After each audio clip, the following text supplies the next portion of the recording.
Yeah, ajmahari here. Yeah, been covering what I could for as long as I could.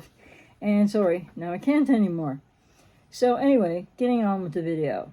Yeah, I'm just kind of back to issues again and flare-ups and whatnot. So, might not be staying in video too much more. I don't know, but a lot of people, I guess, no matter where I am on the size chart meter thing, a lot of people say that they prefer videos I'm in than audio. So there'll be a lot more audio coming in podcasts and such too. So anyway, yeah, up until the other day, I was just able to still sit a little bit forward, and so sorry if it's like a really sudden whoa, what happened there. And yeah, so in this video, the main focus continues to be on people's questions, and I think some of the questions are getting more nuanced, and they're much more showing that people are making progress, I think, maybe in some cases, and really doing some work. So I think that that's a positive thing. So let me just look here at the comment, and if I can find the comment, that would be helpful, because maybe it's not on this phone, and that happens. I can look in here. There are a couple.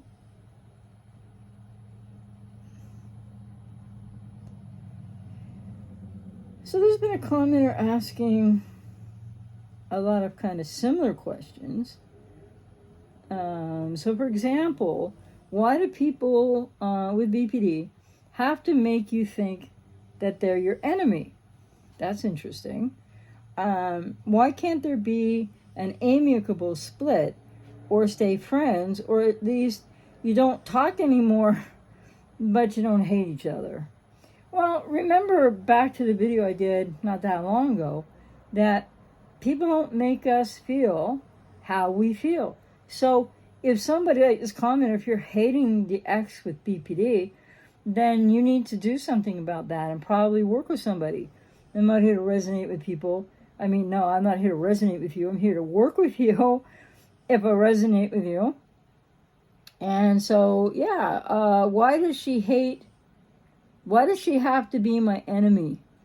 Well, people with BPD have all kinds of reasons in the psychology of what BPD really is, and the unconscious repetition compulsion cycles they will continue to live out for a myriad of reasons, which I have talked about here and will speak more about. And so people with BPD, if they're untreated especially, right, and unless really significantly treated, like a long time, and perhaps not only DBT. So the thing is that people with BPD, they project out the bad object, the introjected in childhood bad object, and that is also the persecutory object. They project that onto anyone who gets close to them. So it's inevitable in devaluation splits, and especially more major, and like the relationship ends right there, that they're going to feel in the borderline quote love unquote or hate dichotomy of it all. They definitely feel hate, until you're maybe out of sight, out of mind type deal. So this commenter says, why do they have to make you their enemy?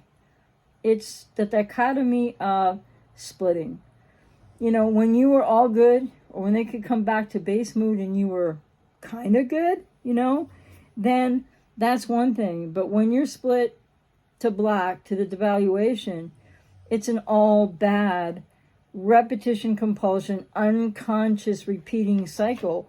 There are people with BPD who haven't had treatment or aren't aware, or even if they go to DBT for a year or two, they're not always all aware of this. So when they split you to black, that dichotomy, then they're projecting out the introjected bad object, usually in infancy to early childhood, which is also the persecutory object. And so you have to be all bad. And it's not really about you. And it's not really that they want to make you an enemy. It's just all they know how to do due to the emotional arrested development and the fact that they really just cannot, what's what I'm looking for? There's no middle there. They don't have the skills or understanding of how else to relate because of the arrested emotional development, which occurs by or before the age of 2, unfortunately. And then the commenter continues, why can't there be an amicable split or stay friends? Well, because splitting is not ever for people with BPD. There's nothing amicable about it, nothing paradoxical, or there's no middle. It's all black and white. So if you're not in the white, then you're in the devaluation of the black, and so the white is all good, the black, which really these are bad terms to use now, but inappropriate, I think. So the black is definitely the all bad, and then they are doing this unconscious repetition compulsion cycle of projecting out onto you, so you become for them in their experience the bad object that's internalized, introjected, often in really early infancy to toddlerhood, as I said. And the commenter continues, so why can't it be amicable split, which I just spoke to, and then, or at least you don't talk anymore, but you don't hate each other. I'm not laughing at that. It's serious stuff. It's painful stuff. Well, there's a way to not talk anymore, right? It's called going no contact and taking care of yourself. And it's what people need to do after these relationship breakups. Ghosting, discards, etc. And the thing is that if the ex hates you, because, the BPD quote, love, unquote, hate, like the love in quotes and then hate, love, hate, because people with BPD really aren't capable of healthy, adult, mature, consistent, congruent, mutual, reciprocal love. And I say all that to really make it specific that they're not capable of any of that. And so they're not capable of healthy love. They don't attach. They can't take in your love either, and they're not going to trust it. So if the ex with BPD is hating you in this split, projected out bad object, a persecutory object, and they don't really attach, and they really didn't love you, and all of this, well, then that's where they're at, right? But exes, and sometimes people, I work with a lot of clients, and I'm not here to work with you if I resonate with you, by the way. I work with a lot of clients who in certain stages and phases of these breakups are really hating the ex. But then you can work through that, right? Because there's pain and grief under there. So remember that, as I spoke about in a video not that long ago, that people with BPD, we're not responsible. Nobody is responsible for how you feel.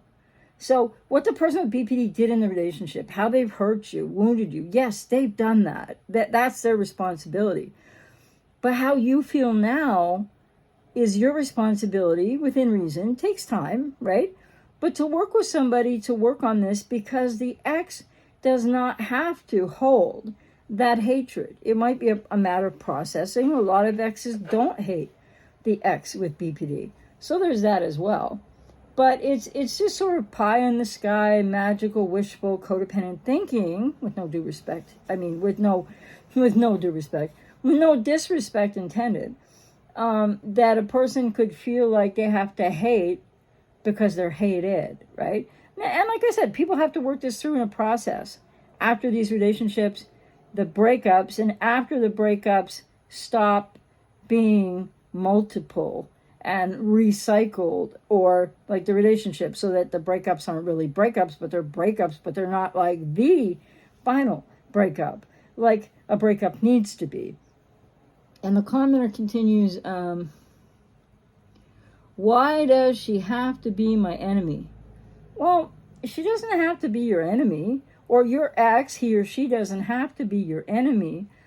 But what you need to realize is they're not going to be your friend. And, you're better off not recycling that relationship, not thinking that you can get them to go to therapy and fix everything and that relationship's going to work out. It hasn't worked out. Big red flag for people right there. Big stop sign, actually. But it's not so simple, is it? It's very complicated and complex with the BPD relationship breakup. So it's not that you have to hate each other, but you have no control over how your ex feels, right? And the commenter continued, I wish we could not be enemies. It hurts me so bad. Often a codependent, kind of driven, perhaps from unconscious, like what was the wounding in family of origin that created codependency. That's often a very, an aspect of codependent denial, and that it hurts so bad to be enemies.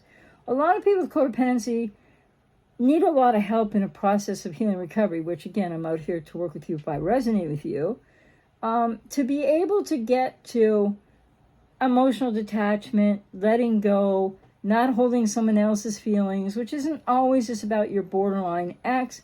It's often something from childhood wounding, has something to do with family of origin, a parent or parents, and from when you were really young. So you were kind of inculcated and inadvertently trained by circumstance in whatever wounded you in family of origin. If you have codependency, you're the ex of somebody with BPD. And so it hurts really bad because you don't know how to detach emotionally and you don't know how to take care of yourself. And a lot of people with codependency, like this commenter, I would think the way that you worded this, that, you know, being enemies is hurting you so badly still. I feel for you. That has to do with the fact that you haven't let go. You might not have worked out the unhealthy bond. You might not have broken free from the unhealthy bond. This takes a lot of deep work, you know, in a process to heal from codependency, to break that unhealthy bond with the borderline ex, which goes back to family of origin in a myriad of ways, to like really different degrees of like not really severe to really severe in people's childhood wounding and experience. So people with BPD are definitely going to be in the all good, the all bad, the all white, the all black. And many of them aren't that as hateful as others are. But then, yeah, people with codependency can be all over the map in this agony of the BPD relationship breakup and all that goes with that. So, but remember, then your responsibility is to go no contact, and then to get working with somebody so you can process, you know, the roots of what you're dealing with codependency, but also how to heal from that relationship so that you will be able to accept what is versus what you really wish it could be. Hope that was helpful. Take care.